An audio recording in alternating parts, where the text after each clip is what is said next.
ده انا بيتي كان ناقصه البركه دي. طبعا انت جاي عشان عايز تعرف انا ناوي على ايه. فتحي عيب والله عيب. خلي التالتة مفاجأة. خليها مفاجأة. روماني خيري، روماني خيري. الناس اصلا ايمانهم هش يا صابر.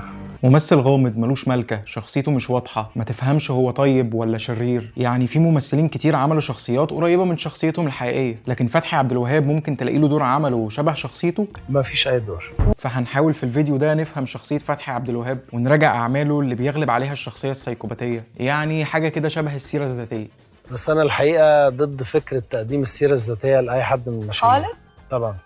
معلش يا فتحي انا بحبك والله وعايز اعرف الناس عليك اكتر. في البدايه كده عايز اقول لك ان فتحي عبد الوهاب مش ابن الشغلانه، يعني ما كانش له حد في صناعه السينما، ولا ابوه بقى ولا خاله ولا عمه. دايما تسمع ان الفنان الفلاني ابوه كان مخرج او ممثل، فكان بيحضر بقى التصوير وتعلق بالسينما وكده، وبعدين احترف التمثيل. لكن فتحي ما كانش له اي حد في الصناعه، وكل علاقته بالموضوع ان جده كان عنده سينما في قريه طوخ في القليوبيه، وكان في الصيف بيروح عند جده ويقف على باب السينما يلم التذاكر من الناس وبعد كده يتفرج على الافلام ونقعد نتفرج. فانت بمرور الوقت يوم ورا يوم انت خلاص انت حفظت الفيلم، وابتدى خيالات الطفل تشتغل عندك.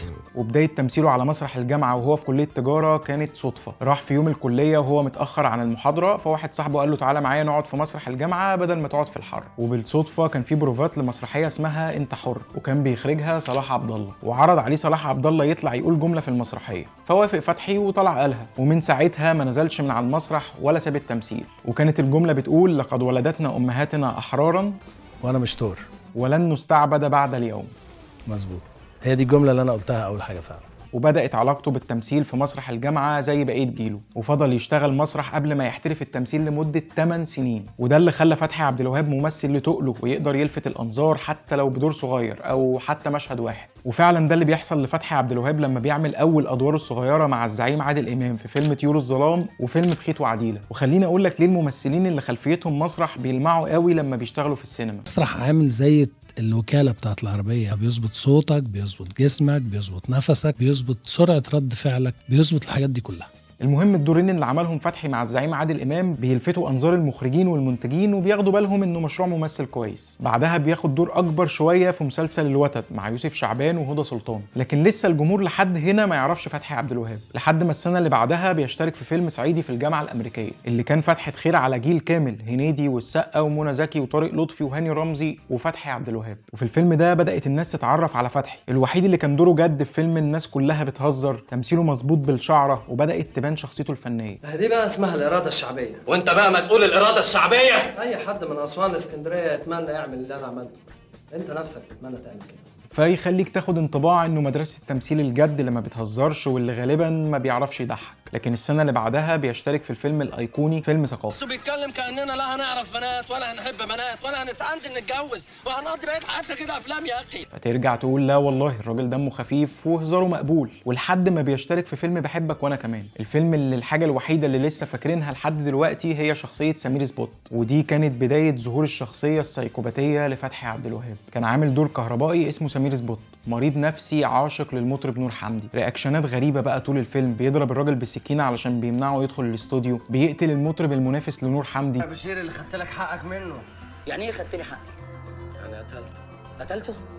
أيوه قتلته. كان دور جديد تماما على السينما وقتها، وده اللي خلى الدور يعيش لحد النهارده. وفي نفس السنه بيشارك في فيلم سهر الليالي اللي كان عامل فيه دور خالد اللي كان بيحب الستات بشكل مرضي. بص يا عمرو يا أخويا، دمي ده بيجري فيه كور بيضة وحمرا ونسوان، ده ابعد عنك. ورغم انه كان هيخسر بيته ومراته بسبب خيانته ليها، لكن ما قدرش برضه يتخلى عن مرضه ده، وانا موضح ده في فيديو كنت عملته قبل كده عن النهايه الحقيقيه لفيلم سهر الليالي، هسيبه لك تحت في وصف الفيديو. وفي 2005 بدايه مرحله جديده لفتحي عبد الوهاب، فخلاص بنسيب شخصيه علي وشخصيه سمير سبوت والادوار الصغيره، وبيبقى معانا فرحان ملازم ادم، اول بطوله مطلقه لفتحي عبد الوهاب. فيلم بيحكي عن فرحان اللي بيجي من اقصى الصعيد قريه ديمومه للقاهره علشان يشتغل ويكون نفسه، وبيضطر انه يعيش في حي شعبي في حاره اسمها خربوش علشان يصطدم بباقي شخصيات الفيلم اللي ما عندهمش ذرة حياء. المخبر اللي مسيطر على الحارة ومقضيها رشاوي وبلطجة، وصاحبة البيت اللي بتخون جوزها مع المخبر عشان جوزها محبوس في السجن، وعم اسماعيل المسطول ليل ونهار. في عم اسماعيل بجمع. الفيلم بيفشل على مستوى الايرادات، وده ممكن يبقى له ظروف انتاجيه. الفيلم الحقيقه تكلفته الانتاجيه من ابو 2 جنيه ونص، وممكن برضو ان نوعيه الافلام دي ما كانتش هي الموضه ساعتها، والسائد وقتها كانت افلام الكوميديا. يعني في نفس السنه افتكر كان في افلام زي بوحه، يانا يا خالتي، معلش احنا بنتبهدل، ابو العربي، زكي شان، ليله سقوط بغداد، السفاره في العماره. فما نجحش الفيلم، لكن نجح فتحي عبد الوهاب انه يلعب الشخصيه زي ما قال الكتاب، وبيتقل نفسه وبيكبر اسمه على الاقل بين صناع السينما. بعدها فتحي بيظهر في اخر حلقتين من مسلسل رايا وسكينة، لكن بيعمل دور عمره، والناس بتفضل فاكره الدور ده لحد دلوقتي. كان بيلعب دور وكيل النيابه اللي بيحقق في القضيه. بص كده نظره نشوه الانتصار اللي كانت في عينه بعد ما رايا اعترفت على نفسها. اقعد يا رايا، اقعدي. بعد كده بيرجع تاني للسينما وفي دور ظابط وقدام عبلة كامل برضه، لكن المره دي بيتحرر وبيطلع السايكو اللي جواه. اخلصي بقى، اخلصي بقى. بعد كده بيلعب دور من اشهر واحلى ادواره، شعلان في فيلم كباريه، شخصيه معقده جدا من ارهابي داخل يفجر نفسه وهو مقتنع تماما ان اللي جوه دول كفره واللي بيعملوه ده صح، وبعدها بيضطر انه يشرب خمره وبيسكر وبيغيب عن الوعي، وبعد كده بيقعد مع الجرسون اللي بيساعده يفوق ويرجع لوعيه تاني، ويتصدم لما يشوف الجرسون بيصلي وبيعبد ربنا، وبيفهم منه انه بيشتغل في الكباريه مضطر عشان يسدد احتياجات بيته، فبيفوق لنفسه وبيجري على التليفون يكلم امير جماعته ويستحلفه يوقف العمليه، ويقول له ان الناس دي مش كفره وممكن ننصحهم بالكلام والحل مش اننا نموته. دور مركب ومعقد جدا، وفتحي فيه تميز كالعاده. بالله العظيم ثلاثة الحوار نفع.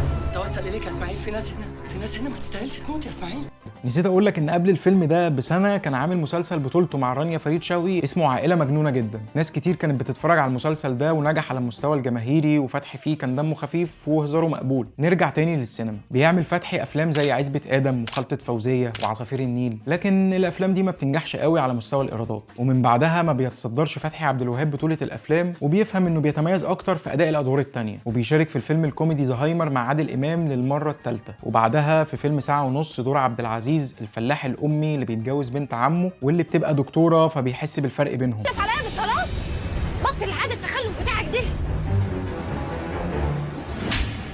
وبيرجع بعدها تاني مع عادل امام للمره الرابعه، وبيشارك في مسلسل عوالم خفيه في دور المقدم رؤوف. وفي نفس السنه دور البكباشي حمزه الهواري في فيلم حرب كرموز. وهيجيبوا حد من رجالتهم اللي بيطاطوا لهم وهينفذوا لهم اللي هم عايزينه. وبعدين يرجع تاني للكوميديا في لص بغداد. فين منامي؟ نسيتي ان احنا كنا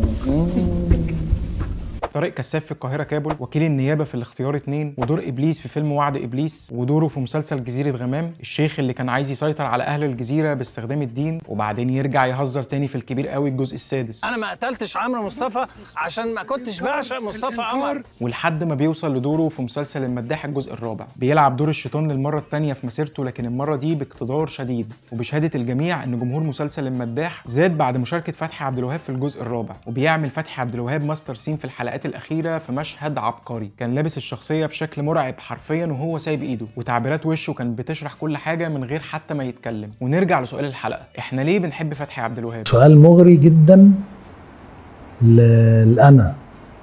يمكن عشان تمثيله السهل الممتنع اللي بيدخل القلب ويتصدق من غير حزق، او يمكن عشان شارك في افلام ايقونيه بالنسبه لجيلنا، او انه شبه معظم المصريين وتحسه منك كده، او عشوائيته احيانا. المهم ان احنا بنحب فتحي عبد الوهاب ولسه مستنيين منه اعمال اكتر نستمتع بيها وتعبر اكتر عن موهبته اللي ملهاش حدود. سقفوا له يا جماعه.